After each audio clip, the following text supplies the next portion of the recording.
இப்போ ரீசெண்டா கூட இதுல வந்து ஒரு ஹஸ்பண்ட் அண்ட் ஒய்ஃப் வந்து அந்த பெங்களூர் தமிழ்லயே பேசி வீடியோ போடுறாங்க. அது பயங்கர வைரலா போகுது. அது நல்லா வைரலா போகுது. அது கேட்கறதுக்கு இன்ட்ரெஸ்டிங்கா இருக்கு. எப்ப அது ஆரம்பிச்சது அப்படின்னா, நீங்க அதை சொல்லும்போது ஸ்டாண்ட் அப் காமெடியில சொல்லும்போது, ஓ பெங்களூர் தமிழ்னா இப்படி ஒரு டிஃபரன்ஸ் இருக்குல்ல அப்படிங்கிறது தெரியும். இது மாதிரி ஆந்திராவுக்குன்னு ஏதாவது இருக்கா? ஆந்திரால இருக்கு. ஆனா ஆந்திரால நம்ம நிறைய யூஸ் பண்ணிட்டார்ல. இப்ப கமல் சாரே பாத்தீங்கன்னா நம்ம தசாவதாரத்துல எல்லாம் பண்ணிருப்பாரு இல்லையா? அதனால அதே சேம் சவுண்ட் தான். ஆனா பெங்களூர் தமிழ் யாரும் பண்ணதே இல்லை. கதாபாத்திரமா யாரும் பண்ணதே இல்லை. எல்லாரும் அனுபவிச்சிருக்காங்களே தவிர யாரும் கேட்டதில்லை.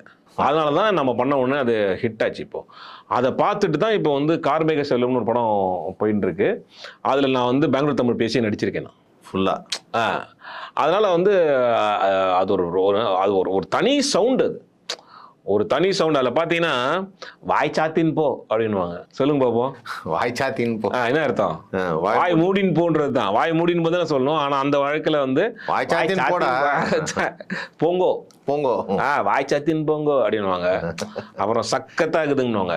சக்கத்தா இருக்குன்னா சூப்பரா இருக்குன்னு. சூப்பரா இந்த பொன் பாருங்கோ சக்கத்தா இருக்கு அப்படின்வாங்க.